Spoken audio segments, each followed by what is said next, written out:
A fierce rainstorm battered the windows of Nathan Parker's tiny auto repair shop in Riverside Valley. Lightning flashed across the dark sky, illuminating the worn tools and second-hand equipment that filled his workspace. At just 28 years old, Nathan had no idea that this stormy night would completely transform his life, all because of a chance encounter with one of the most powerful women in the business world. Stay tuned to witness this incredible story of fate, courage, and life-changing kindness unfold before your eyes. Nathan wiped the grease from his calloused hands and glanced around his modest workshop. The space wasn't much, just a small garage he'd managed to rent on the outskirts of Riverside Valley, a growing city nestled between rolling hills and the rushing waters of the Columbia River. The Parker's Auto Repair sign outside hung slightly crooked, its paint beginning to peel. But Nathan felt a surge of pride every time he looked at it. This shop, however humble, represented everything he'd worked for since he was 16. Life hadn't dealt Nathan the easiest hand. Orphaned at a young age, he'd spent his teenage years bouncing between foster homes, finding solace only in the mechanical puzzles that cars presented. While other kids his age were playing video games or going to parties, Nathan was learning everything he could about engines, transmissions, and car electronics. He'd started by fixing his foster family's vehicles, then neighbors' cars, slowly, building a reputation for honest work and natural talent. After aging out of the foster system, Nathan had worked multiple jobs, saving every penny he could while sleeping on friends' couches. He'd taken night classes at the local community college, earning his certification in automotive repair. The workshop was the result of 5 years of brutal hours, instant noodle dinners, and unwavering determination. It wasn't much, but it was his, and his customers knew they could trust him. Despite the modest surroundings, Nathan had managed to build a loyal clientele. Word had spread about the young mechanic who could diagnose problems others missed and who never overcharged for his services. He'd even started getting calls from some of the more affluent areas of Riverside Valley, including the prestigious Summit View Resort area, where the city's elite lived and worked. The rain continued to pour as Nathan finished up his last job of the day, a brake repair on Mrs. Henderson's old Toyota. The elderly woman was one of his first customers, and he always made sure to give her a fair price, knowing she lived on a fixed income. As he was writing up her invoice, his shop phone rang. The caller ID showed Summit View Resort. "Parker's Auto Repair," Nathan answered, trying to sound professional despite his exhaustion. "Mr. Parker?" A worried voice came through the line. "This is Jessica from Summit View Resort. We have an emergency situation with our shuttle service. 3 of our VIP transport vehicles are down, and we have a crucial board meeting tomorrow morning. We've heard good things about your work. Could you possibly come up to check them out tonight?" Nathan glanced at his watch. 8:45 p.m., then at the storm raging outside. The Summit View Resort was a good 40-minute drive up winding mountain roads, and in this weather it would be treacherous. But this could be the breakthrough opportunity he'd been waiting for. The resort was owned by Richardson Enterprises, one of the largest hospitality companies in the country. "I'll be there," Nathan said, already reaching for his emergency toolkit. "Just give me the details of where to meet your maintenance team." As Nathan loaded his tools into his old Ford pickup truck, the rain intensified. The local weather station was warning about potential flooding and advising against unnecessary travel. But Nathan knew that sometimes opportunity knocked at the most inconvenient moments. He couldn't afford to pass this up. His rent was due next week, and this job could mean not just good money, but valuable connections. Little did Nathan know that this decision would lead to an encounter that would change not just his life, but the lives of many others. As his truck's headlights cut through the rain and darkness, destiny was already setting its wheels in motion, leading him toward. A moment that would test his skills, his courage, and his character in ways he never could have imagined. If you want to find out what happens next in this incredible story, make sure to hit that subscribe button and turn on notifications. Keep watching to discover how a simple repair job turned into a life-changing encounter between a humble mechanic and one of the most influential people in the business world. Leave a comment below telling us about a time when saying yes to an opportunity changed your life. We'd love to hear your stories. As Nathan's truck climbed the winding road towards Summit View Resort, the rain showed no signs of letting up. His windshield wipers worked overtime against the downpour, and his headlights barely penetrated the wall of water ahead. The resort's prestigious reputation was well known throughout Riverside Valley. It was where tech moguls held their conferences, where celebrities escaped for private getaways, and where Fortune 500 companies hosted their executive retreats. The massive iron gates of Summit View Resort emerged from the darkness, and Nathan pulled up to the security checkpoint. A guard in a rain-soaked uniform checked his ID against a list and waved him through. As Nathan drove up the illuminated driveway, the resort's main building came into view, a stunning mixture of modern architecture and natural stone that seemed to emerge organically from the mountainside. Jessica, the resort staff member who had called him, was waiting under the covered entrance. She hurried to his truck as he parked, clutching a tablet computer to her chest. "Thank goodness you made it, Mr. Parker. Follow me to the garage. I'll explain everything on the way." As they walked through the resort's service corridors, Jessica filled him in on the situation. "We have a major board meeting tomorrow morning. The entire executive team of Richardson Enterprises is flying in, including Emma Richardson herself. She took over as CEO 6 months ago, and this is her first major board meeting at the helm. Everything needs to be perfect." Nathan nodded, taking mental notes. He'd heard about Emma Richardson in the local news. At 32, she was one of the youngest CEOs of a Fortune 500 company. After her father, William Richardson, stepped down due to health issues, she had taken the reins of the family business and was already making waves in the industry with her innovative approaches and dedication to sustainability. The resort's garage was a far cry from Nathan's humble workshop. Gleaming tools lined the walls, and the floor was clean enough to eat off. 3 black luxury SUVs sat in a row, their polished surfaces reflecting the overhead lights. "These are our VIP transport vehicles," Jessica explained. "They were all serviced last week, but this morning none of them would start. Our regular mechanic is out of town, and we've been trying to find someone all day." Nathan approached the first vehicle, already pulling on his work gloves. "Mind if I take a look under the hood?" Jessica nodded eagerly, and he got to work. The engine compartment was immaculate, but Nathan's trained eye immediately spotted something odd about the fuel line connections. He moved to the second vehicle, then the third, his suspicion growing with each inspection. "I think I know what's wrong," he said, straightening up. "Someone's tampered with these vehicles. The fuel line connections have been deliberately loosened, not enough to cause an immediate leak, but enough to prevent the engines from starting properly. This wasn't an accident." Jessica's face paled. "Tampered with? But who would?"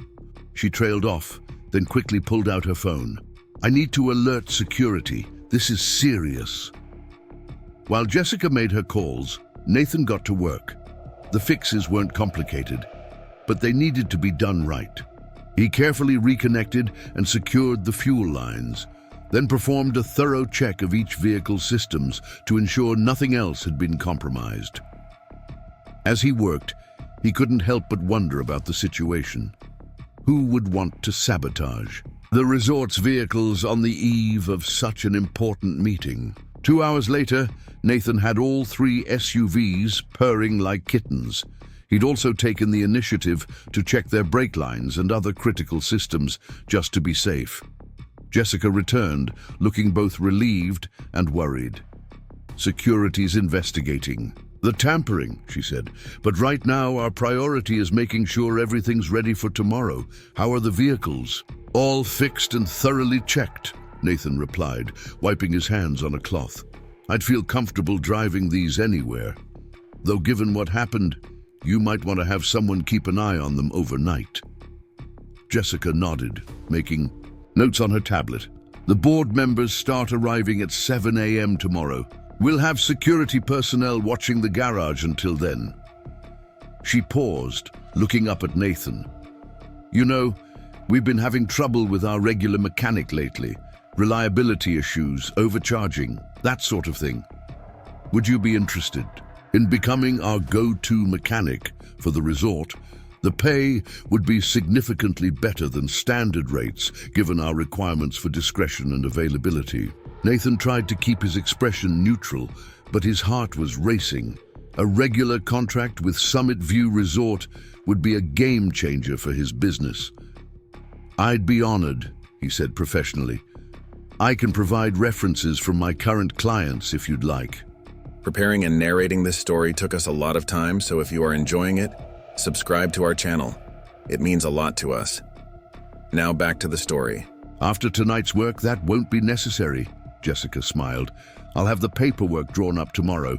Now let me show you to the service exit. It's shorter than going back through the main building." As they walked through the dark service corridor, Nathan heard rapid footsteps approaching from around the corner. Before he could react, someone crashed into him hard enough to send them both stumbling. He instinctively reached out to steady himself and the other person, his hands finding slim shoulders. When he looked down, he found himself staring into the most striking green eyes he'd ever seen. The woman was breathtaking, even in her clearly disheveled state. Her blonde hair was coming loose from what had probably been an elegant updo, and her expensive-looking suit was slightly rumpled. But it was the intensity in her eyes that caught and held Nathan's attention. There was something almost electrical about her gaze. "I'm so sorry," she said, quickly stepping back and smoothing her jacket. "I wasn't watching where I was going." Her voice was rich and authoritative, despite the apology. "Ms. Richardson," Jessica exclaimed, "we weren't expecting you until tomorrow morning." Nathan's eyes widened slightly. This was Emma Richardson, the CEO of Richardson Enterprises. He suddenly became very aware of the grease stains on his work clothes. "Change of plans," Emma replied, her eyes darting between them. "I decided to drive up tonight to prepare for tomorrow's meeting. Jessica, I need you to—" She stopped, abruptly, swaying slightly. Nathan noticed her pallor and the slight tremor in her hands. Something wasn't right.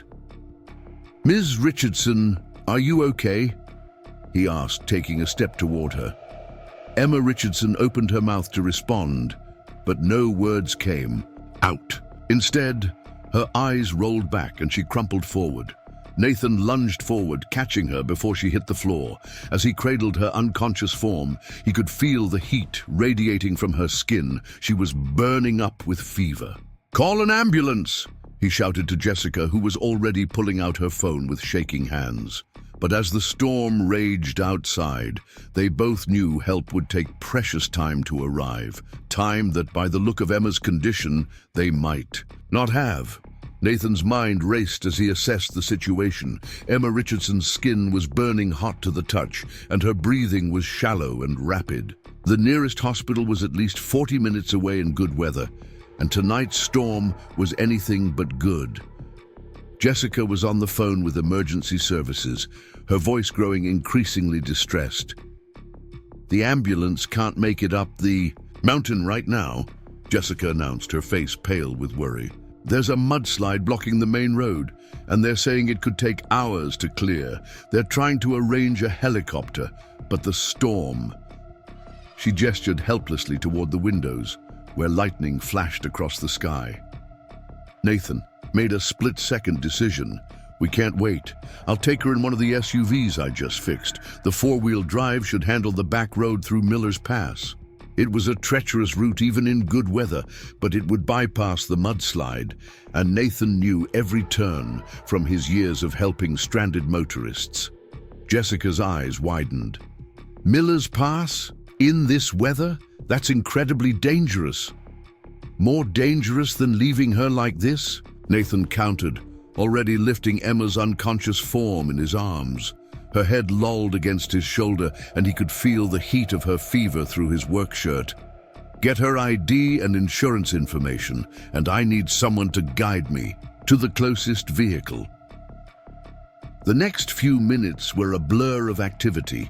Security personnel appeared with Emma's purse and phone. Jessica ran ahead to open the SUV's doors while rattling off emergency contacts she was trying to reach.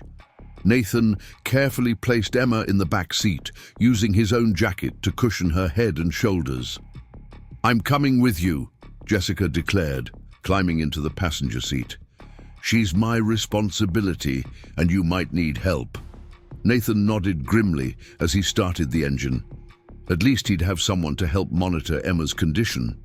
The SUV's powerful headlights cut through the rain as they pulled out of the garage. Nathan navigated carefully down the resort's winding driveway, then turned onto the narrow road that led to Miller's Pass. The vehicle's wipers worked frantically against the downpour, and thunder rolled overhead like artillery fire. "How's she doing?" Nathan asked, his eyes fixed on the treacherous road ahead. The SUV's tires struggled for grip on the increasingly muddy surface. Jessica turned in her seat to check on Emma. "Still unconscious, but she's moving a little. The fever seems to be getting worse." She pressed a cold compress they'd grabbed from the resort's first aid kit to Emma's forehead. "I don't understand. She seemed fine during our video call this morning." "Some infections can escalate quickly," Nathan replied, remembering his foster sister's bout with severe sepsis years ago. "Especially if someone's been pushing themselves too hard." He'd read enough about Emma Richardson to know she'd been working around the clock since taking over as CEO, dealing with both the company's challenges and critics who claimed she was too young and inexperienced for the position. The SUV's headlights suddenly illuminated a fallen tree, partially blocking the road. Nathan smoothly maneuvered around it, but the maneuver took them dangerously close to the edge of the cliff. Jessica gripped her seat tightly, trying to keep her composure. "My father." Emma's weak voice suddenly came from the back seat. "Need to call my father." "Ms. Richardson." Jessica turned quickly. "We're getting you to the hospital. Your father's been notified. He's flying in from Seattle." Emma's eyes fluttered open, glazed with fever. "The meeting. Can't miss the meeting." She tried to sit up but immediately fell back, her face contorted in pain.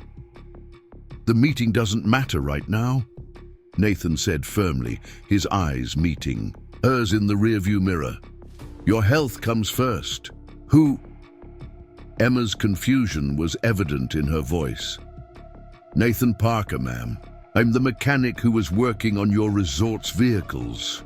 He had to swerve suddenly to avoid a washing of rocks and mud across the road, causing everyone to grab for support. "Try to stay still. The road's rough, but I'll get you to the hospital as safely as I can."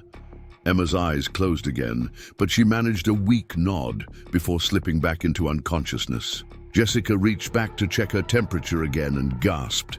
"She's burning up even more. How much further?" "We're about to hit the worst part of the pass," Nathan warned, slowing the SUV as they approached a particularly narrow section. The road here hugged the mountainside, with a sheer drop on one side and an unstable rock face on the other. "Hold on tight."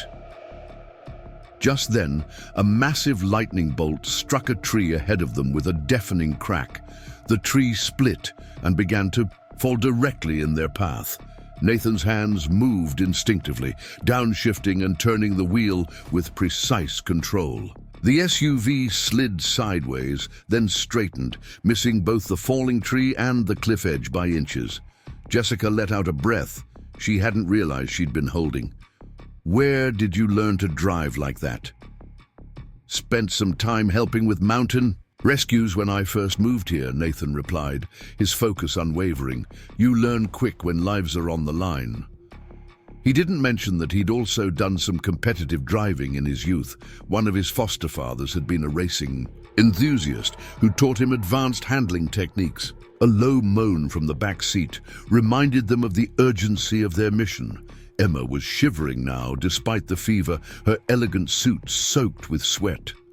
Nathan pressed the accelerator a little harder, pushing the limits of safety while remaining in control. They were about halfway through the pass when the SUV's sensors started beeping urgently. Nathan glanced at the dashboard and felt his heart sink. The engine temperature was rising rapidly. The strain of the challenging drive was taking its toll on the vehicle. Something's wrong with the engine, he announced grimly. The earlier tampering might have caused more damage than I could spot in my initial check. He knew they couldn't risk stopping, not with Emma's condition deteriorating and the storm getting worse by the minute. Can we make it? Jessica asked, worry evident in her voice. Nathan nodded tersely. We'll have to. I'll try to nurse it along. He began adjusting his driving technique, trying to minimize stress on the engine while maintaining their progress. Every minute counted now, not just for Emma's health, but for the vehicle's survival as well. Through the rain-streaked windshield, Nathan could see the lights of Riverside Valley in the distance far below them.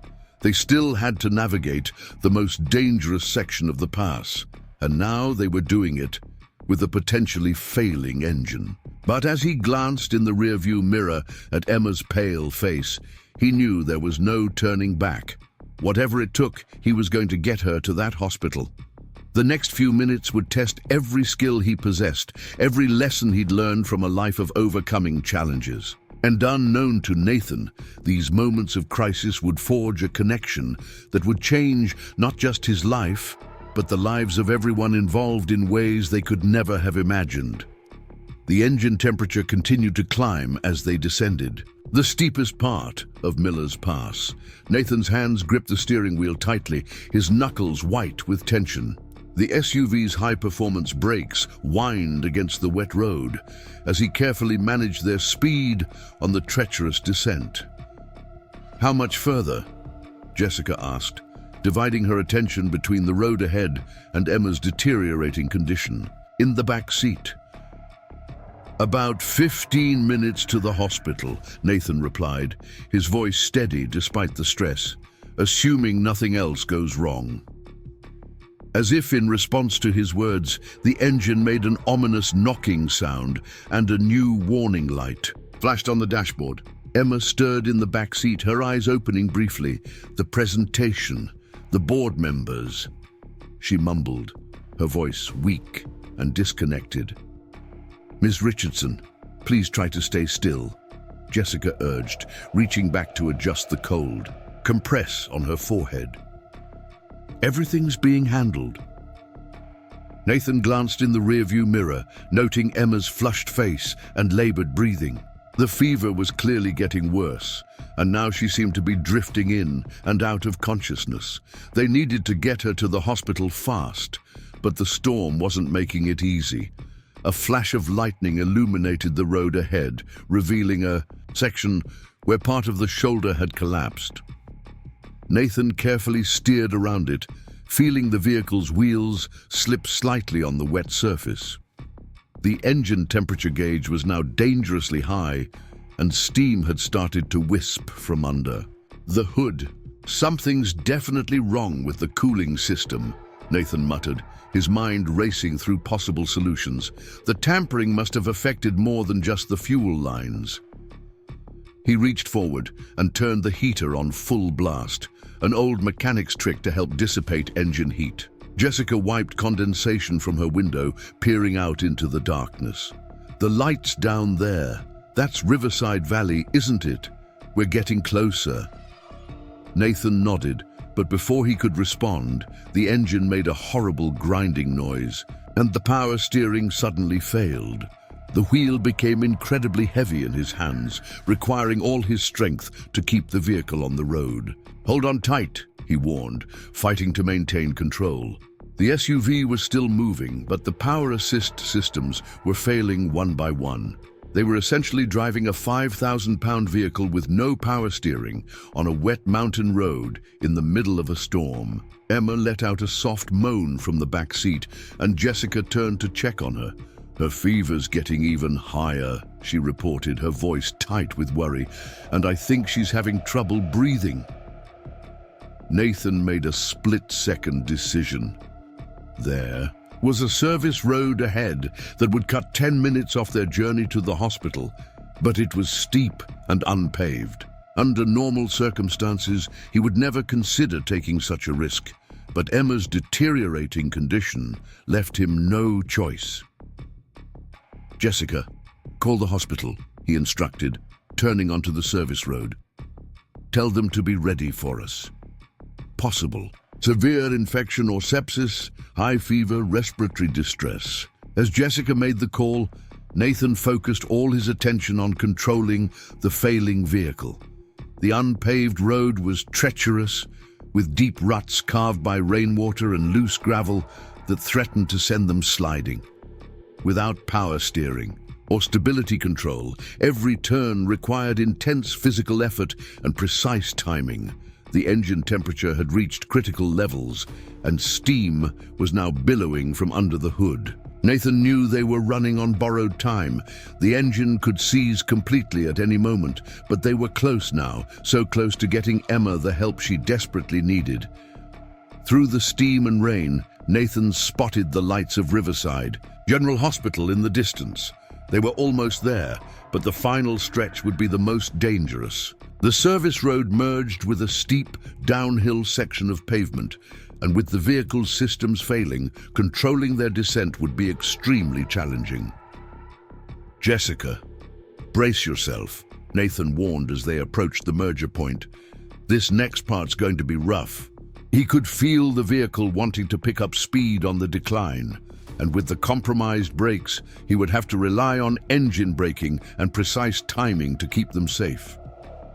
Emma suddenly sat up in the back seat, her eyes wide but unfocused. "The contracts. Dad's medication." She gasped, clearly delirious from the fever. She tried to reach forward, but Jessica gently held her back. "Easy, Ms. Richardson," Jessica soothed, though her own voice trembled with concern. "We're almost there." Nathan navigated the final turns with careful precision, every muscle in his arms straining against the unassisted steering. The hospital's emergency entrance was now visible through the rain, its bright lights like a beacon of hope in the storm. Just as they made the final approach, the engine gave out completely. Nathan quickly shifted to neutral, using their remaining momentum and what was left of the brake system to guide them toward the emergency bay.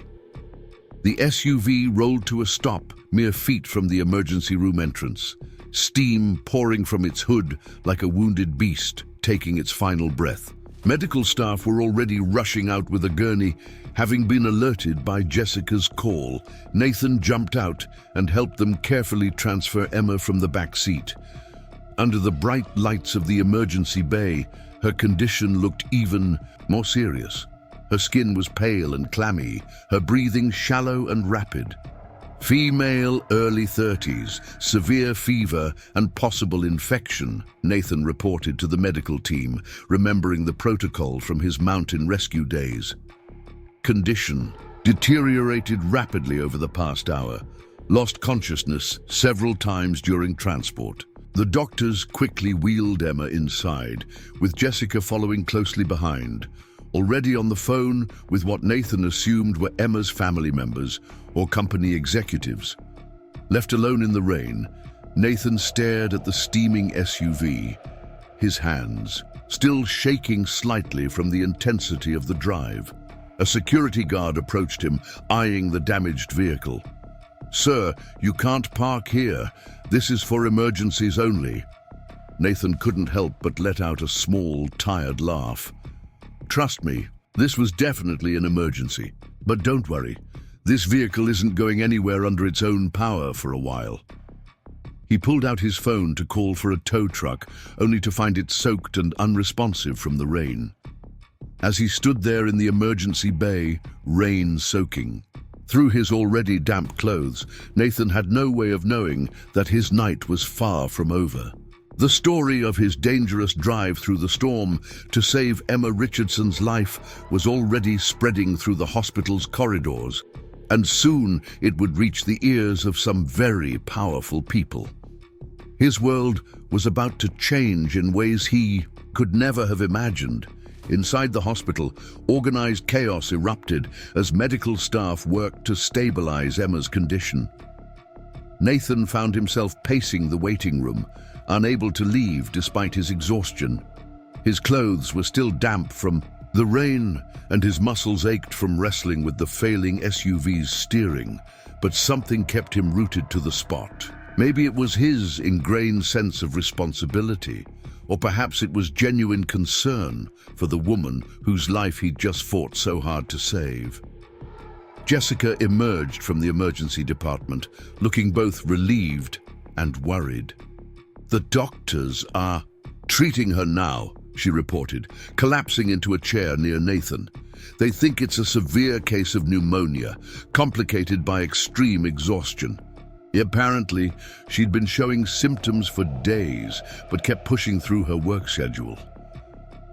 She shook her head in disbelief. She was supposed to fly in tomorrow morning, but she drove up tonight instead, wanting to prepare for the board meeting. Personally, dedicated to her work, Nathan observed, thinking about the delirious mentions of presentations and contracts during their harrowing drive. "Too dedicated sometimes," Jessica sighed. "She's been working non-stop since taking over as CEO. The pressure's been immense. Board members questioning her age, competitors watching for any sign of weakness, and her father's health issues, all weighing on her." Their conversation was interrupted by the arrival of a distinguished-looking man in his 60s, accompanied by several security personnel. Despite his obvious worry, he carried himself with an air of authority that commanded attention. Jessica immediately stood up. "Mr. Richardson, I'm so sorry about what happened. The doctors are with her now, and they say she's responding to treatment." William Richardson raised a hand to stop her. "Jessica, I need you to handle the board meeting situation. Contact everyone, explain the circumstances, and reschedule." He then turned his attention to Nathan, studying him intently. "And you must be the young man I've heard about, the mechanic who saved my daughter's life?" Nathan stood, suddenly very conscious of his disheveled appearance. "Nathan Parker, sir. I just did what anyone would have done."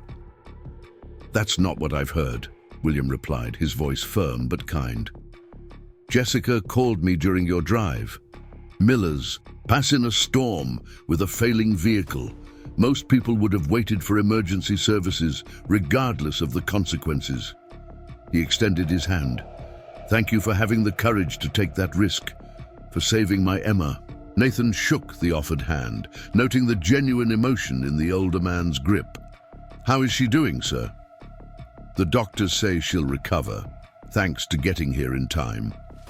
William's expression grew serious.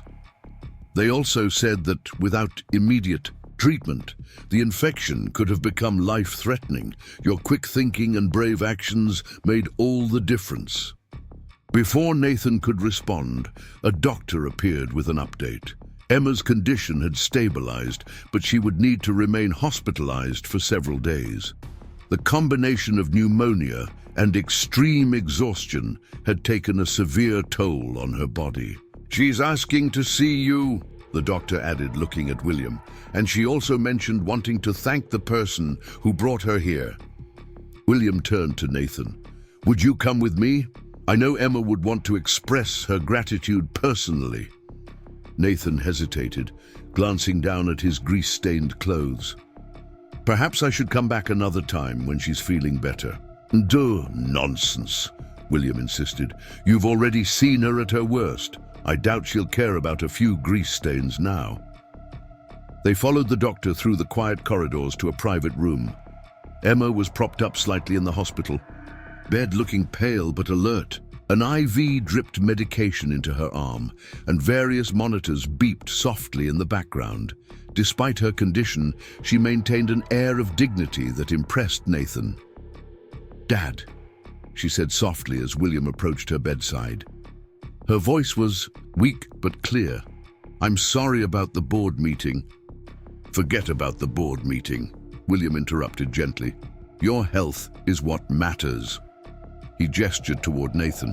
"And here's the young man who ensured you'd be around for many more meetings to come." Emma's green eyes focused on Nathan, and recognition flickered across her face. "The mechanic from the resort," she said. "You're the one who got me here." Her memories of the drive were hazy, but she remembered his calm voice, reassuring her through her fever-induced delirium. "Yes, ma'am," Nathan replied simply. "How are you feeling?" "Like I've been hit by a truck," she managed a small smile. "But I understand that without you, it could have been much worse." She tried to sit up straighter, but winced at the effort. "Easy now," William cautioned, adjusting her pillows. "You need to rest." Emma kept her gaze on Nathan. "Jessica told me what you did, taking Miller's Pass in that storm, handling the vehicle when it was failing. You risked your life to save mine." Her voice carried a weight of gratitude that made Nathan shift uncomfortably. "Anyone would have done the same," he deflected. "No," Emma said firmly, despite her weakness. "They wouldn't have, and I won't. Forget it." She reached for her father's hand. "Dad, isn't the resort's head mechanic position still open?" William's eyes lit up with understanding. "Indeed it is, and I believe we've just found the perfect candidate." He turned to Nathan. "The position comes with a substantial salary increase, full benefits, and housing on the resort grounds. Would you be interested?" Nathan's mind reeled at the offer. It was an opportunity beyond anything he'd ever dreamed of, but something made him hesitate. "Sir, I appreciate the offer, but I wouldn't want you to feel obligated." "This isn't about obligation," Emma interrupted, her voice stronger now. "It's about recognizing talent and character. Jessica already told us about how you spotted and fixed the tampering with our vehicles. You showed exceptional skill under pressure, and you put others before yourself. That's exactly the kind of person we want on our team." William nodded, in agreement. "The position is yours if you want it, Mr. Parker. Take some time to think it over." He pulled out a business card and handed it to Nathan. "Call me tomorrow with your decision." Nathan held the card in his hands, feeling the weight of the moment. His life had already changed in ways he never expected, and now an even bigger change was being offered. As he looked at Emma, still pale but with determination burning in her eyes, he realized that this night had forged a connection that would reshape not just his future, but the futures of everyone involved. The next few days passed in a blur of activity. Nathan found himself dividing his time between running his shop and visiting the hospital, where he'd stop by to check on Emma's recovery. Each visit revealed more about the remarkable woman he'd saved that stormy night. Emma, despite her illness, maintained an impressive work ethic, much to her doctor's frustration. She had convinced Jessica to bring her laptop and was managing company affairs from her hospital bed. Nathan often arrived to find her in animated discussion with board members via video call, her voice growing stronger each day. "You know," Nathan said during one visit after watching her end yet another business call, "most people would take advantage of this time to rest." Emma smiled wryly, closing her laptop. "Rest is a luxury I can't afford right now. The company's in the middle of several critical projects." She paused, studying him thoughtfully. "Have you considered our offer?" Nathan shifted in his chair, beside her bed.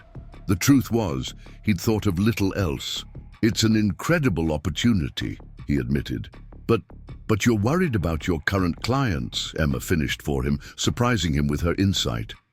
Jessica told me how you look after the elderly residents, charging them what they can afford rather than market rates.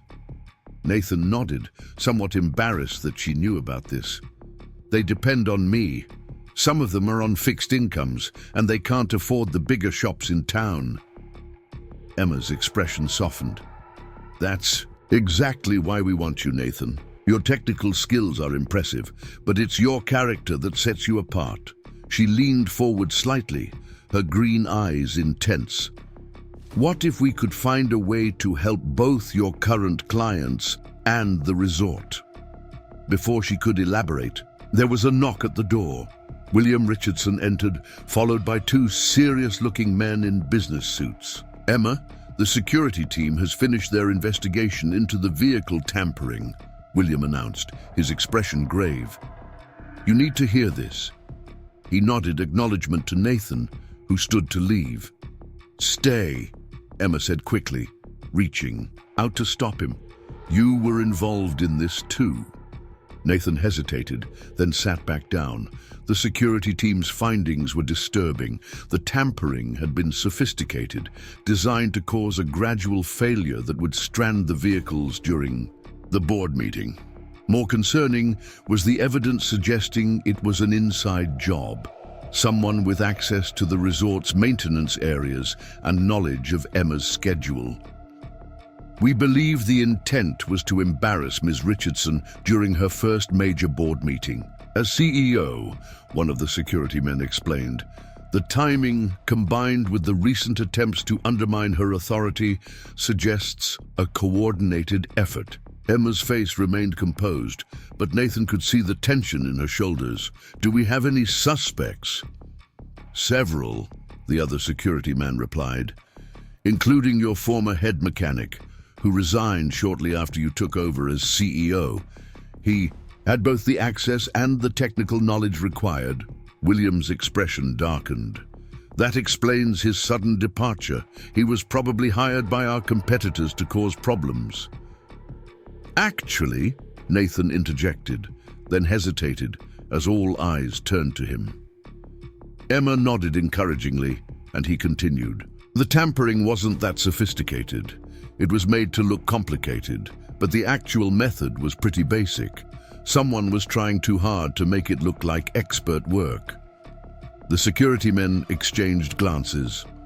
What makes you say that? Nathan explained the technical details he'd observed while fixing the vehicles, pointing out several inconsistencies that suggested the saboteur was trying to imitate, rather than demonstrate, mechanical expertise. So we're not necessarily looking for someone with advanced mechanical knowledge, Emma mused, her analytical mind clearly working through the implications. We're looking for someone with access who wanted to make it appear that way.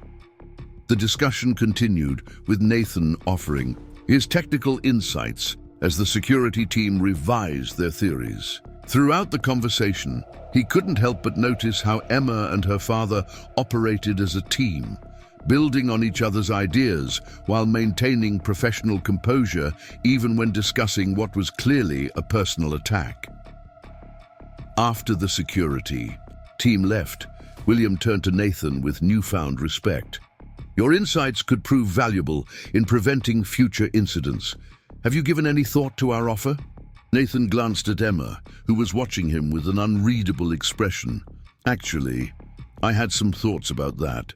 He took a deep breath and outlined his idea, a modification to their original offer that would allow him to maintain his commitment to his current clients while also serving the resort. As he spoke, he saw Emma's eyes light up with interest. His proposal involved establishing a community outreach program through the resort, offering subsidized maintenance services to elderly and low-income residents. The program would operate alongside his regular duties at Summit View, promoting goodwill in the community while ensuring his longtime clients weren't left behind. It would be good PR for the resort, Nathan concluded, and it would help people who really need it. William looked thoughtful, but Emma was already nodding. "It's perfect," she said. "It aligns with our corporate responsibility initiatives, and it shows exactly the kind of innovative thinking we need." She turned to her father. "What do you think, Dad?" William smiled warmly. "I think we've found more than just a head mechanic. We've found someone who understands that business success and community service can go hand in hand." He extended his hand to Nathan. "The job is yours, with your community program included. When can you start?" Nathan shook William's hand, feeling a surge of emotion he couldn't quite name. "I'll need a few weeks to arrange things at my shop, make sure my current clients are taken care of during the transition." "Take all the time you need," Emma said softly. Her eyes met his, and there was something in her gaze that made his heart skip a beat. "We want to do this right." As Nathan left the hospital that evening, he felt as though he was walking on air, not just because of the job offer, though that was certainly life-changing. There was something else, something about the way Emma had looked at him, the way she'd immediately understood and supported his desire to help his clients. He realized that in saving her life, he'd found not just an opportunity, but a connection with someone who shared his values and understood his heart. The next few weeks were a whirlwind of activity as Nathan prepared for his transition to Summit View Resort. He spent his days organizing his shop, contacting his regular clients, and working with Emma and William to establish the framework for the community outreach program. His evenings were often spent at the hospital, where his visits with Emma had evolved from brief check-ins to lengthy conversations that frequently lasted until the nurses politely reminded him that visiting hours were ending. During one such visit, Emma was sitting up in bed, looking much more like the powerful CEO she was, despite the hospital gown. She had been discharged once already, but had pushed herself too hard and ended up being readmitted. This time she was under strict orders to fully recover before returning to work. "I've been thinking about the community program," she said, shuffling through some papers she'd been reviewing. "We should expand it beyond just auto repair services." Nathan raised an eyebrow, intrigued. "What did you have in mind?" "Well, the resort has other resources we could utilize. Our maintenance team could help with basic home repairs for elderly residents. The kitchen could participate in Meals on Wheels programs." Her eyes sparkled with enthusiasm. "We could turn your idea into something much bigger." "That's amazing," Nathan replied, genuinely impressed. "But won't the board object to using company resources this way?" Emma smiled confidently. "Actually, I've been running the numbers. If we structure it right, the positive PR and tax benefits will more than offset the costs. Plus," she added, her expression softening, "it's the right thing to do." Their eyes met, and for a moment neither spoke. The connection between them had been growing stronger with each visit, though neither had acknowledged it openly. They were from different worlds. She was a CEO from a wealthy family, and he was a mechanic who'd grown up in the foster system. Yet somehow, those differences seemed to matter less and less. The moment was interrupted by William's arrival. He entered carrying several folders and wearing a concerned expression. "Emma, we have a situation with the security investigation." Emma immediately shifted into CEO mode, her posture straightening despite her fatigue. "What's wrong?" "We've identified the person behind the vehicle tampering," William said, glancing at Nathan. "And it's worse than we thought. It wasn't just about sabotaging the board meeting." He spread several documents on Emma's bed. They were financial records, emails, and surveillance photos, painting a disturbing picture of corporate espionage. The vehicle tampering had been part of a larger scheme to force Emma to step down as CEO, orchestrated by a group of board members who opposed her progressive policies. "They were working with our competitors," William explained grimly. "They thought if they could make you look incompetent, They could force a leadership change and then push through the merger deal you've been fighting against. Nathan watched as Emma absorbed this information, admiring how she maintained her composure despite the betrayal. "Do we have enough evidence to confront them?" she asked, her voice steady. "More than enough," William confirmed. "But we need to move carefully. If we handle this wrong, it could destabilize the company." "Actually," Nathan interjected hesitantly, "I might have something that could help." Both Richardsons turned to look at him. "When I was fixing the vehicles that night, I took detailed photos of the tampering. It's standard practice for insurance purposes. But I also found something else. A custom part that I didn't recognize. I kept it thinking it might be important." Emma leaned forward eagerly. "Do you still have it?" Nathan nodded. "It's in my shop safe. I can get it for you tomorrow." "That part could be the physical evidence we need to prove their involvement," William said thoughtfully. "Nathan, you continue to surprise us." Emma was looking at Nathan with an expression that made his heart race. "You know," she said, "for someone who claims to be just a mechanic, you have an impressive knack for being exactly what we need, exactly when we need it." The conversation continued late into the evening as they discussed strategy. Nathan found himself drawn into their world of corporate politics and power plays, offering his perspective when asked. He was struck by how naturally Emma and William included him in their discussions, valuing his input despite his lack of business experience. As the night wore on, William excused himself to make some calls, leaving Nathan and Emma alone again. The hospital was quiet, with only the soft beeping of monitors and distant footsteps in the hallway. "Thank you," Emma said suddenly, her voice soft but intense. "Not just for saving my life that night, but for everything since then. Your idea for the community program, your help with the investigation. You've brought something special to our company, Nathan. To our lives." Nathan felt his face warm at her words. "I should be thanking you," he replied. "You and your father have given me opportunities I never dreamed of." "Is that all we've given you?" Emma asked, her green eyes searching his face. The question hung in the air between them, heavy with unspoken meaning. Before Nathan could respond, a nurse appeared to announce the end of visiting hours. As he stood to leave, Emma caught his hand. Her touch sent electricity through his body. "We should have dinner tomorrow," she said, "to discuss the community program, of course." Her smile suggested she knew as well as he did that business wouldn't be the only thing on their minds. "I'd like that," Nathan replied, squeezing her hand gently before letting go.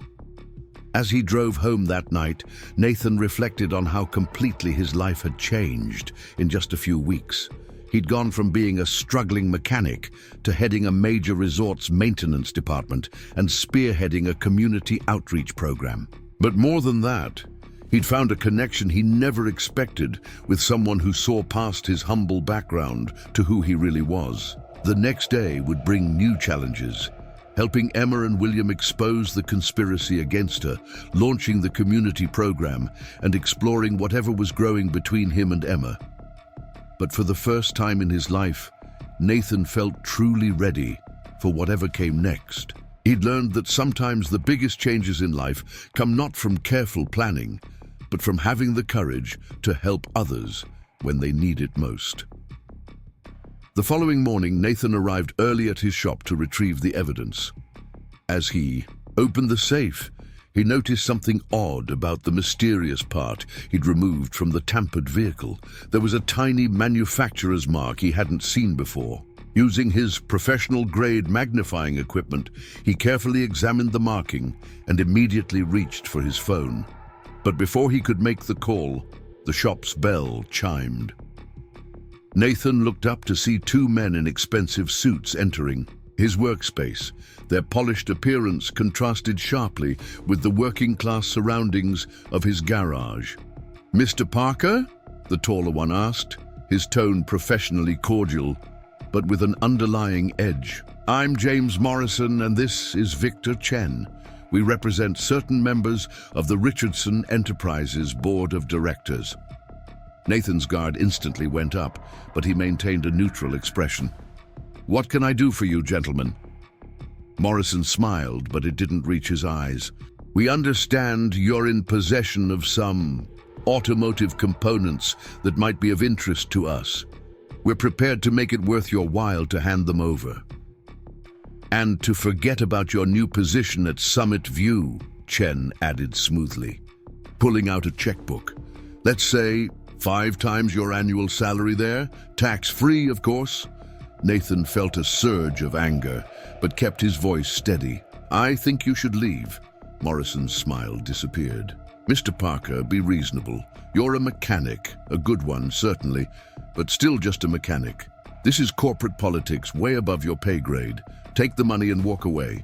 Otherwise, he let the threat hang unspoken in the air. Otherwise what? A strong feminine voice asked from the doorway. Emma Richardson stood there, looking every inch the CEO, despite having just been discharged from the hospital. She was dressed impeccably in a tailored business suit, her presence commanding attention. Behind her, William Richardson and 2 security officers entered the shop. Morrison and Chen's faces drained of color. Ms. Richardson, Morrison stammered, we were just attempting to bribe and threaten my head of maintenance. Emma's voice was arctic cold.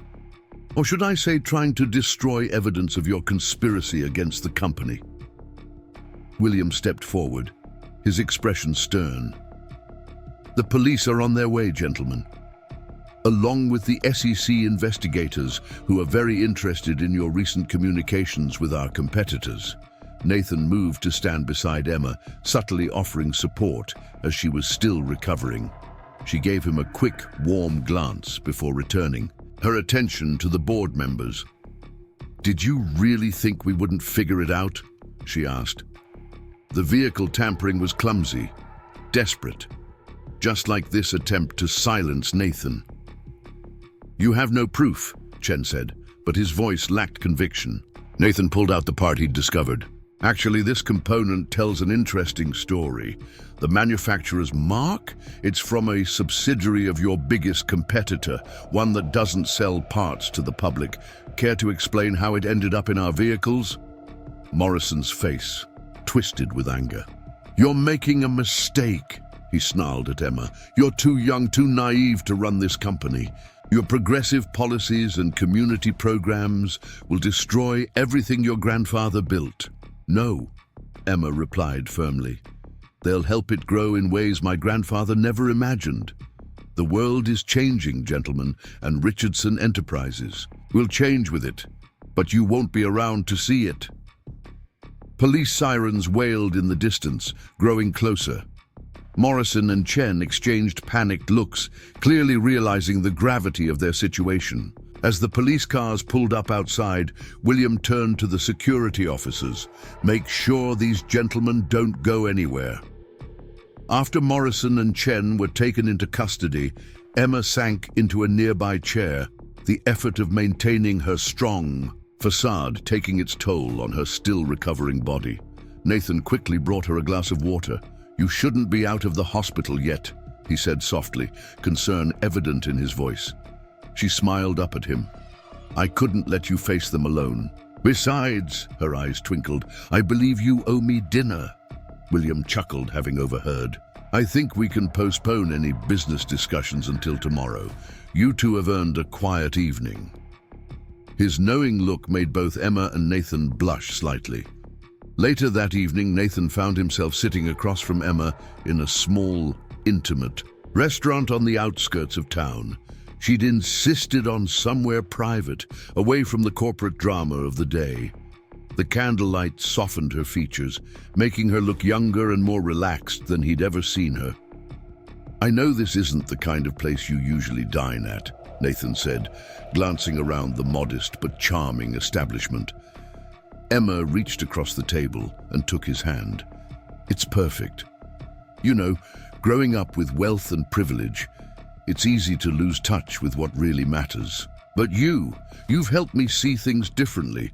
The community program, the way you care about your clients. You've reminded me that business isn't just about profits. It's about people. Nathan felt his heart race at her touch. You already knew that. I just helped you find a way to show it. You've helped me with more than that, she said softly. When I took over as CEO, I felt like I had to be perfect, unshakable.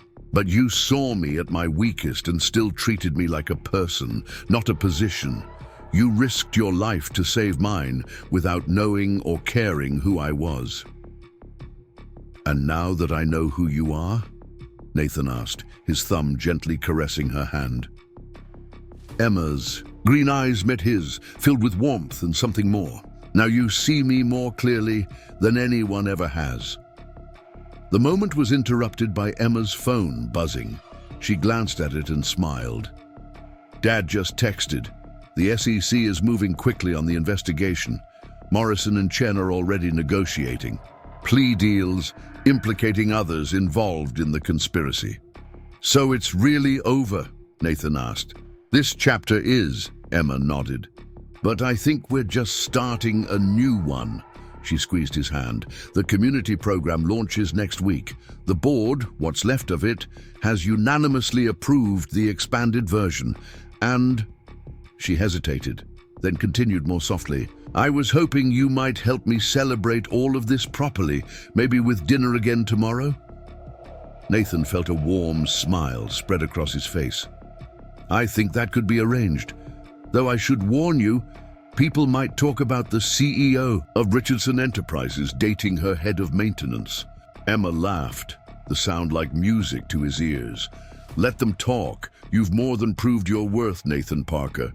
To the company, to the community, and, she met his eyes again, to me. 6 months passed, and the changes at Richardson Enterprises became the talk of the business world. Under Emma's leadership and with Nathan's continuous input, the community outreach program had grown beyond their initial vision. What started as a simple auto repair service had blossomed into a comprehensive community support initiative that was being studied by other corporations as a model for sustainable corporate responsibility. Nathan's old workshop had been transformed into the program's first community center, though he'd insisted on keeping the original Parker's Auto Repair sign as a reminder of where it all began.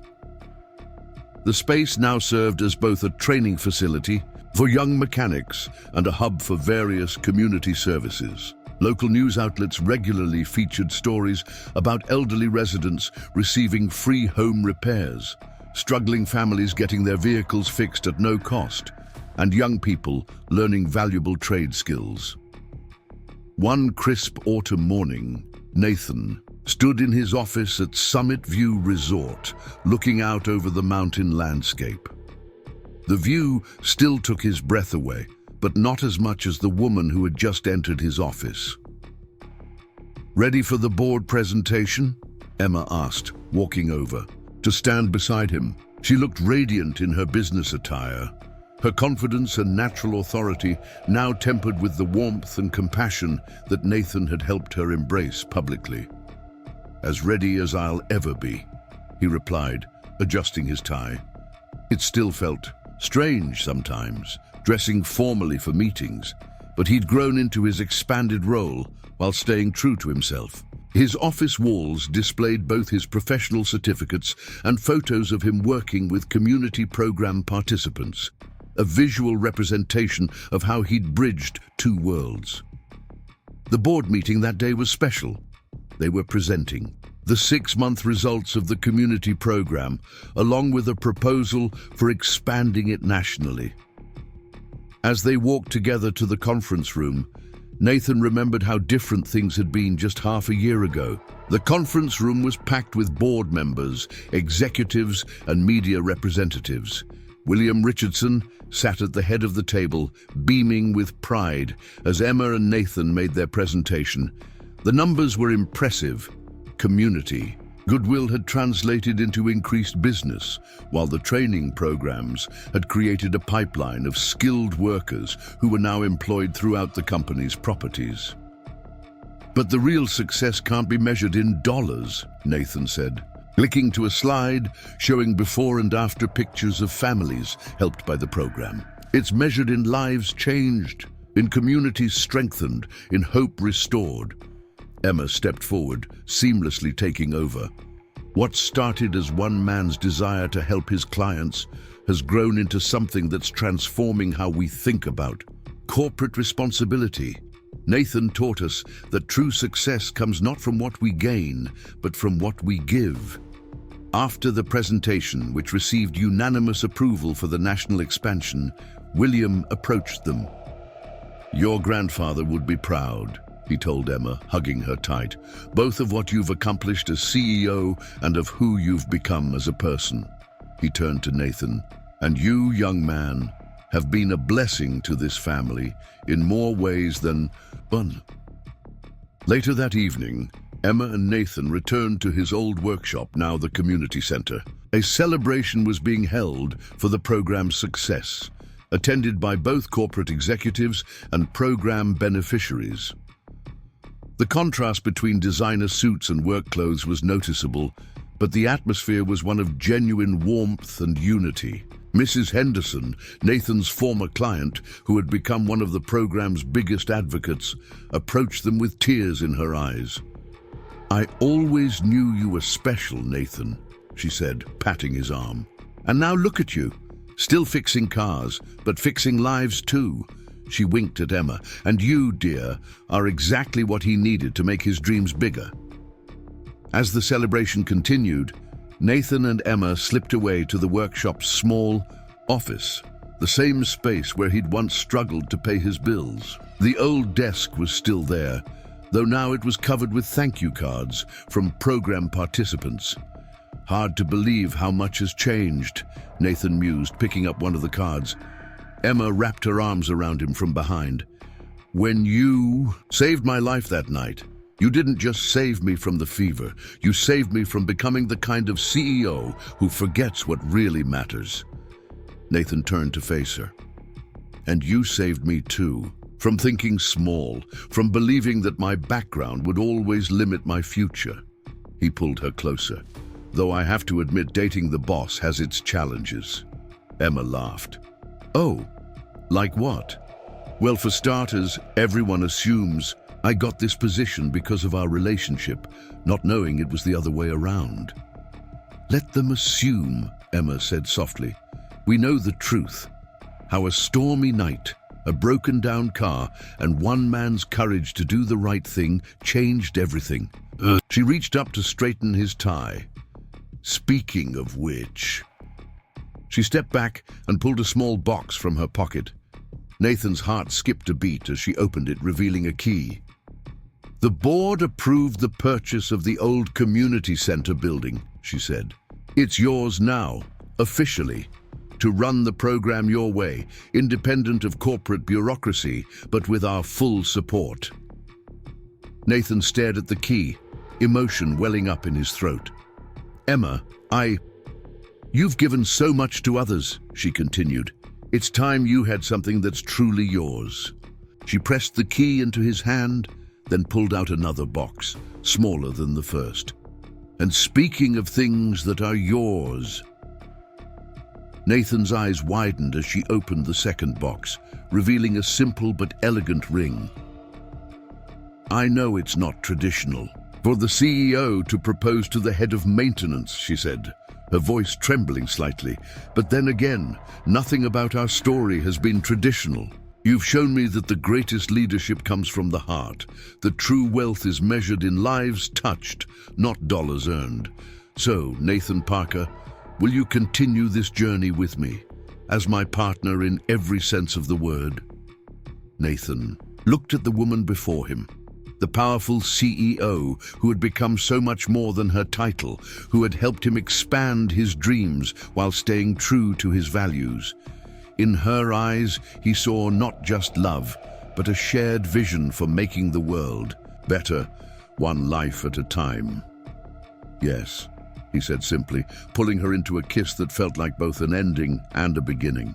Later that night, as they stood on the resort's balcony overlooking the lights of Riverside Valley, Nathan reflected on how a single moment of courage had led to all of this.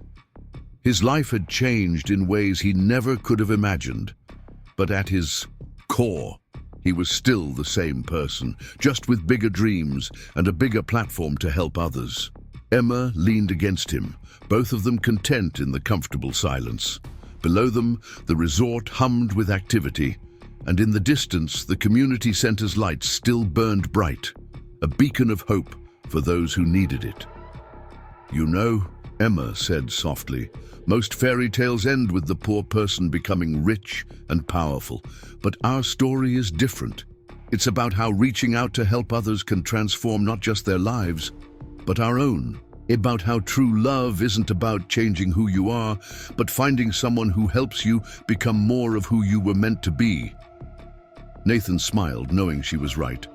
His journey from struggling mechanic to community leader hadn't changed his essential nature. It had amplified it, giving him the resources and platform to help more people while remaining true to his values. And in Emma, he'd found someone who understood that success wasn't just about climbing higher, but about lifting others up along the way. If this story touched your heart, don't forget to hit that subscribe button and turn on notifications. Share it with someone who needs to be reminded that one act of kindness can change everything. Leave a comment below telling us about a time when someone's courage to help others transformed lives. We'd love to hear your stories of hope and inspiration. 1 year later, the grand ballroom of Summit View Resort sparkled with celebration. Crystal chandeliers cast a warm glow over the gathered crowd, a unique mixture of corporate executives, community members, and program beneficiaries. Today marked not just Nathan and Emma's wedding day, but also the first anniversary of their community program's national launch. The ceremony had been simple but meaningful, held in the same workshop where their story began. Mrs. Henderson had insisted on decorating it herself, transforming the space with flowers and twinkling lights. Now, at the reception, the same spirit of unity and transformation filled the air. William Richardson stood to deliver his toast, his eyes twinkling with joy. "When Emma took over as CEO, I worried about her facing the corporate world alone. Instead, she found someone who not only supported her vision but expanded it. Nathan showed us that true success isn't measured by what we gain, but by what we give." The crowd applauded as Nathan and Emma shared their first dance. Emma's wedding dress was elegant but simple, while Nathan wore a perfectly tailored suit, though those who knew him well had spotted the wrench cufflinks, a gift from his first class of trainee mechanics. "Remember the night we met?" Emma whispered as they danced. "Who would have thought a broken-down car and a fever would lead to all this?" Nathan smiled, holding her close. "I just did what anyone would have done." "No," Emma corrected him gently. "You did what only you would do. That's why we're here today." The celebration continued into the evening, full of touching moments that highlighted how their story had impacted others. The young mechanics from their training program performed a surprise choreographed dance. Former clients shared stories of how the community program had changed their lives. Even some of the new board members spoke about how the initiative had transformed their view of corporate responsibility. As the night drew to a close, Nathan and Emma slipped away to the resort's observation deck, the same spot where they'd shared so many important moments. The valley below twinkled with lights, including the bright beacon of the community center, now one of many across the country.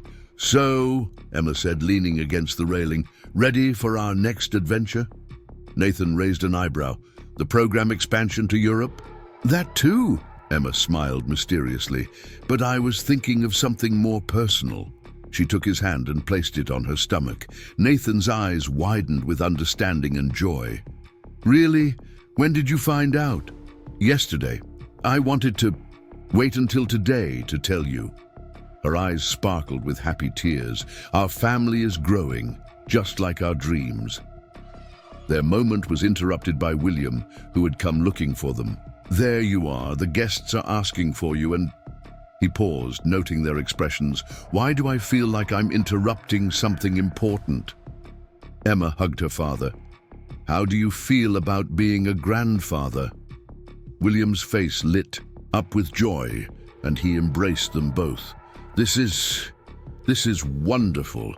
Your mother would have been so proud, Emma, of everything you've both accomplished, and now this."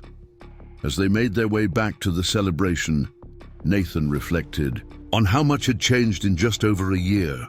From that stormy night when he'd answered an emergency call, to building a program that helped thousands, to starting a family with the woman he loved. Life had exceeded his wildest dreams. But what mattered most wasn't the success or recognition. It was the legacy they were creating together, a legacy of kindness, opportunity, and transformation. Their story proved that sometimes the greatest journeys begin with a simple choice to help others, and that true love isn't about finding someone perfect, but finding someone who inspires you to be your best self. The community program continued to grow, touching more lives each day. Nathan and Emma's relationship became a symbol of how breaking down barriers and leading with compassion could transform not just individuals, but entire communities. Their story inspired others to take chances, to reach across social divides, and to believe in the power of kindness to change lives. And now, as they prepared to welcome a new life into the world, they knew their greatest adventure was just beginning. Their child would grow up understanding that wealth isn't just measured in dollars, that leadership means lifting others up, and that love can bridge any gap when it's built on a foundation of genuine care for others. We hope this story touched your heart and reminded you that one act of kindness can start a chain reaction that changes countless lives. Don't forget to subscribe and turn on notifications. Up next, we have 2 more incredible stories that will move and inspire you. Click on either story to continue your journey with us, and don't forget to share your own stories of kindness and transformation in the comments below. Your story could be the inspiration someone else needs today.